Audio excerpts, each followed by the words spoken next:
Breaking news చూస్తున్నాం. రష్యాలో భారీ పేలుడు సంభవించింది. ఈ పేలుడులో 11 మంది మృతి చెందారు. 130 మందికి పైగా తీవ్రంగా గాయాల పాలయ్యారు.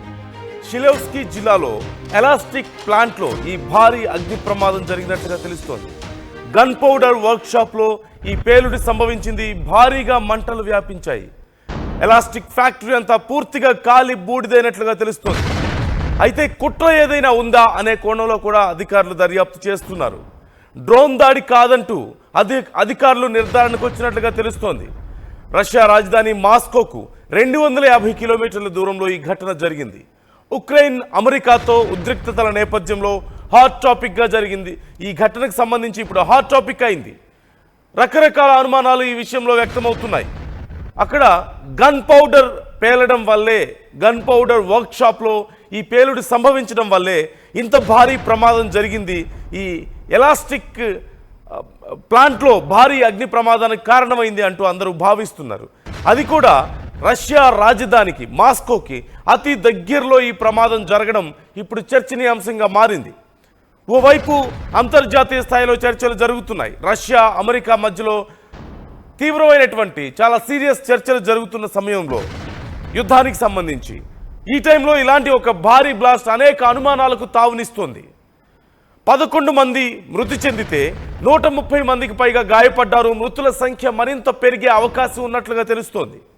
ఒకసారి మనం స్క్రీన్ మీద ఉన్నటువంటి విజువల్స్ను గమనించవచ్చు. ఎంత భారీ పేలుడు సంభవించిందో. ఒక పెద్ద బ్లాస్ట్ జరిగితే, యుద్ధంలో ఒక పెద్ద బాంబు పేలితే ఎంత పెద్ద స్థాయిలో బ్లాస్ట్ జరుగుతుందో అంతకు మించినటువంటి ఆకాశాన్ని కమ్మేస్తున్నటువంటి ఆ పొగ మేఘాలను మనం చూడొచ్చు. ఉవ్వెత్తున ఎగిసిపడుతున్నటువంటి అగ్ని కీలల్ని మనం చూస్తున్నాం. ఒక ప్లాంట్ మొత్తం ఒక్కసారిగా బ్లాస్ట్ అయిందంటే అర్థం చేసుకోవచ్చు ఎంత భారీగా ఈ బ్లాస్ట్ జరిగింది అనేది.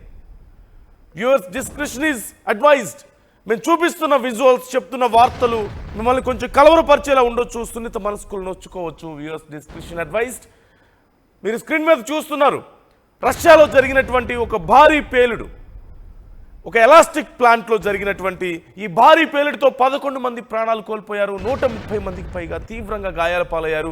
మృతుల సంఖ్య మరింత పెరిగే అవకాశం ఉన్నట్లుగా తెలుస్తోంది. ఇప్పటికే సహాయక చర్యలు ఇంకా కొనసాగుతూనే ఉన్నట్లుగా సమాచారం అందుతోంది. అయితే ఈ పేలుడు ఎందుకు సంభవించింది అన్నప్పుడు ఒక గన్ పౌడర్ వర్క్ షాప్లో ఈ పేలుడు సంభవించింది అంటూ తెలుస్తోంది. దానివల్ల ఒక్కసారిగా ఈ ఎలాస్టిక్ ప్లాంట్ అంతా కూడా బ్లాస్ట్ అయిందంటూ సమాచారం అందుతోంది. అయితే అధికారులు వెంటనే డ్రోన్ దాడి ఏదైనా జరిగిందా అనే కోణంలో కూడా దర్యాప్తు చేసినట్లుగా తెలుస్తోంది. అయితే డ్రోన్ దాడికి సంబంధించి ఎలాంటి కన్ఫర్మేషన్ ఇప్పటి వరకు లేదు. అయినప్పటికీ ఏదైనా కుట్ర కోణం ఉందా అనే ఆలోచన కూడా అధికారులు చేస్తున్నారు. ఓవైపు రష్యా ఉక్రెయిన్ మధ్యలో జరుగుతున్నటువంటి ఈ యుద్ధ వాతావరణంలో అమెరికా రష్యా మధ్యలో తీవ్రమైనటువంటి చర్చలు జరుగుతున్న సమయంలో రష్యాలో ఇలాంటి భారీ పేలుడు, భారీ ప్రమాదానికి సంబంధించి అనేక అనుమానాలు వ్యక్తమవుతున్నాయి. అధికారులు వెంటనే డ్రోన్ దాడికి సంబంధించి ఏదైనా జరిగిందా దాడి అంటూ అధికారులు అక్కడ ఆలోచన చేశారు అంటే అర్థం చేసుకోవచ్చు పరిస్థితులు ఎంత ఉద్రిక్తంగా ఉన్నాయనేది. ఒకవేళ కనుక ఈ కోణంలో అధికారులు ఆలోచించాల్సి వస్తుంది అంటే ఇన్ కేస్ ఏదైనా ఒకవేళ ఉక్రెయిన్ కనుక ఇలాంటి ఆపరేషన్కి పాల్పడినా, ఒకవేళ ఏదైనా ఆపరేషన్కి పాల్పడినా ఖచ్చితంగా ఇది మరింత సీరియస్ అయ్యే అవకాశాలు ఉంటాయి. ఓ పక్క శాంతి చర్చలు జరుపుతున్నానంటూ ట్రంప్ చెప్తున్న సమయంలో ఒకవేళ ఉక్రెయిన్ హస్తం కనుక ఈ పేలుడు వెనక ఉన్నట్లయితే, ఈ భారీ నష్టం వెనక ఉక్రెయిన్ హస్తం ఉన్నట్లయితే, అది కూడా రష్యా రాజధానికి అతి సమీపంలో జరిగింది. ఇంత భారీ పేలుడు 11 మంది మరణించారు. 130 మందికి పైగా గాయపడ్డారు. మృతుల సంఖ్య ఇంకా భారీగా పెరగబోతోంది అంటూ చెప్తున్నారు అధికారులు. భారీ ఆస్తి నష్టం జరిగింది.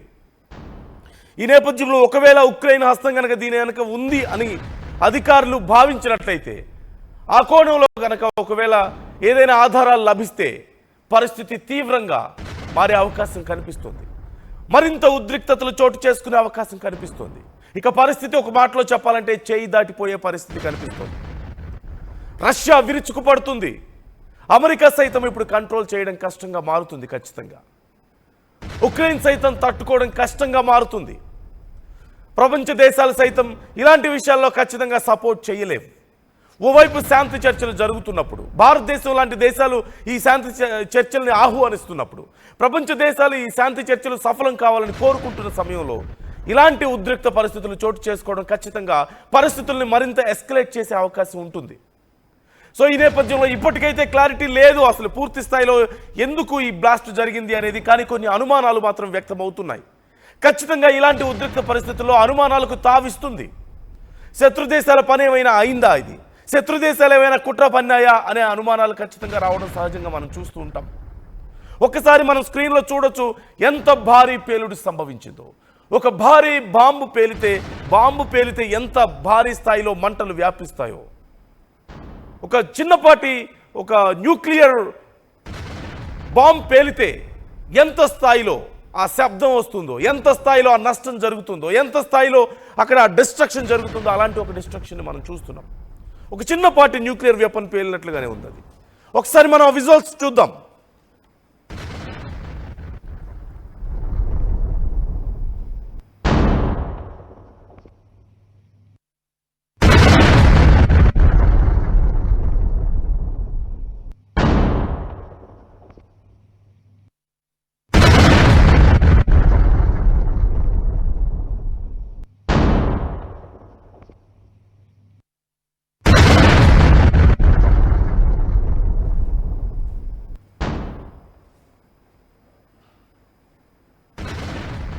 చూస్తున్నాం బ్లాస్ట్ జరిగే సమయంలో వచ్చినటువంటి ఆ డిస్ట్రక్షన్ మనకు కనిపిస్తోంది.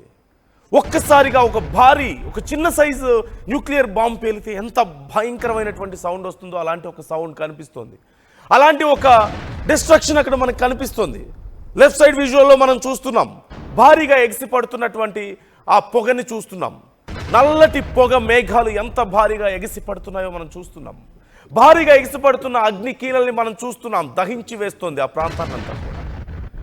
కొన్ని కిలోమీటర్ల కొద్దీ, కొన్ని సుమారుగా 100 కిలోమీటర్లకు పైగా ఈ భారీ సౌండ్ వినిపించిందంటూ తెలుస్తోంది. వెంటనే అక్కడ ఉన్నటువంటి రక్షణ దళాలన్నీ అప్రమత్తమయ్యాయి. యుద్ధ వాతావరణం నేపథ్యంలో ప్రపంచ దేశాల మధ్య, 2 అగ్రదేశాల మధ్య జరుగుతున్నటువంటి చర్చల నేపథ్యంలో ఇలాంటి ఒక భారీ సౌండ్ వినిపించిన వెంటనే అక్కడ ఉన్నటువంటి భద్రతా బలగాలన్నీ అప్రమత్తమయ్యాయి. ఏం జరిగింది అనేది వెంటనే సర్చ్ చేశాయి. పలానా ఫ్యాక్టరీలో ఒక ఎలాస్టిక్ ప్లాంట్లో ఈ అగ్ని ప్రమాదం జరిగిందంటూ తెలుసుకున్నాయి. కానీ అగ్ని ప్రమాదం ఎందుకు జరిగింది అనే కోణంలో ఇప్పుడు చాలా సునిశ్చితంగా విచారణ చేస్తున్నట్లుగా తెలుస్తోంది.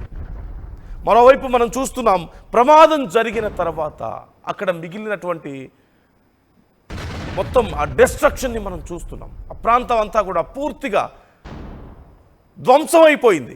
ముక్కలు ముక్కలుగా అయిపోయింది. ఆ ప్రాంతం అంతా కూడా బూడిద మిగిలింది. ఒక మాటలో చెప్పాలంటే అధికారులు వచ్చి అసలు ఇంత భారీ డిస్ట్రక్షన్ కారణం ఏంటి అనేది అధికారులు సైతం విస్తుపోతున్నట్లుగా తెలుస్తోంది. మనం చూడొచ్చు అధికారులు ఇప్పటికే సహాయక చర్యలు ఇంకా కొనసాగిస్తూనే ఉన్నారు. అక్కడ మృతుల సంఖ్య మరింత పెరిగే అవకాశం ఉంది అంటున్నారు. 130 మందికి తీవ్ర గాయాలయ్యాయి. మృతుల సంఖ్య భారీగా పెరగొచ్చు అంటూ అంచనాలున్నాయి. మరోవైపు ఇప్పుడు అంతర్జాతీయ స్థాయిలో ఈ అంశం చర్చను లేవనెత్తుతోంది. అంతర్జాతీయ స్థాయిలో ఆకర్షిస్తోంది ఈ అంశం. చాలా దేశాలు ఏం జరుగుతోందా అని ఒక్కసారిగా రష్యా వైపు చూసేలా చేస్తోంది. మాస్కోకి అతి సమీపంలో ఈ భారీ పేలుడు సంభవించింది. అనేక మంది ప్రాణాలు కోల్పోయారు. 11 మందికి పైగా ప్రాణాలు కోల్పోయారు. 130 మందికి పైగా తీవ్రంగా గాయపడ్డారు. మృతుల సంఖ్య మరింత పెరిగే అవకాశం ఉంది. భారీగా ఆస్తి నష్టం జరిగింది. ఈ నేపథ్యంలో ఒకవేళ ఏదైనా కుట్ర కోణం ఉందా ఇందులో? సహజంగా యుద్ధాల సమయంలో మనం చూస్తూ ఉంటాం కీలకమైనటువంటి ప్రదేశాలను డిస్ట్రాయ్ చేయడానికి శత్రు దేశాలు కొన్ని కోవర్ట్ ఆపరేషన్స్ చేస్తూ ఉంటాయి. ప్రతిసారి డ్రోన్స్తోనే దాడి చేయాలని లేదు, ప్రతిసారి యుద్ధ విమానాలతో దాడి చేయాలని లేదు, ప్రతిసారి మిజైల్స్ వేయాలని లేదు. ఖచ్చితంగా కొన్ని కోవర్ట్ ఆపరేషన్స్ చేస్తూ ఉంటాయి శత్రు దేశాలు. అందులోనూ ఇలాంటి చర్చలు జరుగుతున్న సమయంలో ఓవైపు ఇప్పటికే పుతిన్ కీలకమైనటువంటి రూల్స్ అండ్ రెగ్యులేషన్స్ పెడుతున్నారు. ఒకవేళ యుద్ధం ఆపాలంటే మాకు ఇదిగో ఈ సెట్ ఆఫ్ రూల్స్కి ఓకే అయితేనే మేము యుద్ధం ఆపుతాం అంటున్నారు. ఇలాంటి తరుణంలో ఒకవేళ ఉక్రెయిన్ ఆ రూల్స్ని, ఆ సెట్ ఆఫ్ రూల్స్ని అంగీకరించలేకపోయే పరిస్థితి, లేదంటే అవకాశం దొరికింది కదా, కొంచెం శత్రువు అలర్ట్గా ఉండడు కదా ఈ సమయంలో అని ఏమైనా అనుకుందా? ఇలాంటి అనుమానాలు ఇక్కడ అనేకం వ్యక్తం అవుతున్నాయి.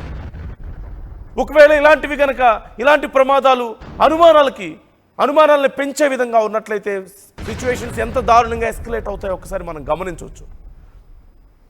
సో ఓవరాల్గా ఇప్పటి వరకు అయితే దీనికి సంబంధించి పూర్తిగా ఇంకా క్లారిటీ రాలేదు, కానీ కొన్ని అనుమానాలు వ్యక్తమవుతున్నాయి. మరోవైపు ఈ గన్ పౌడర్ వర్క్షాప్లో భారీ పేలుడు కారణంగా ఇది జరిగింది అంటున్నారు. కానీ ప్రమాదవశాత్తు జరిగిందా లేకపోతే ఏదైనా కుట్ర కోణం ఉందా అనే కోణంలో అధికారులు ఆలోచనలు చేస్తున్నారు. దీనికి సంబంధించి విచారణ చేస్తున్నారు. డ్రోన్ అటాక్ అయితే లేదంటూ అధికారులు ఇప్పటికీ కన్ఫర్మ్ చేశారు. సో దీనికి సంబంధించి అతి త్వరలో క్లారిటీ రాబోతుంది. తర్వాత పరిణామాలు ఏ విధంగా ఉండబోతున్నాయి అనేది కూడా కొంత ఉత్కంఠను కలిగిస్తుంది. ఇప్పటికైతే 11 మంది ప్రాణాలు కోల్పోయారు, 130 మందికి పైగా తీవ్రంగా గాయపడ్డారు, భారీగా ఆస్తి నష్టం సంభవించింది, మృతుల సంఖ్య మరింత పెరిగే అవకాశం ఉంది.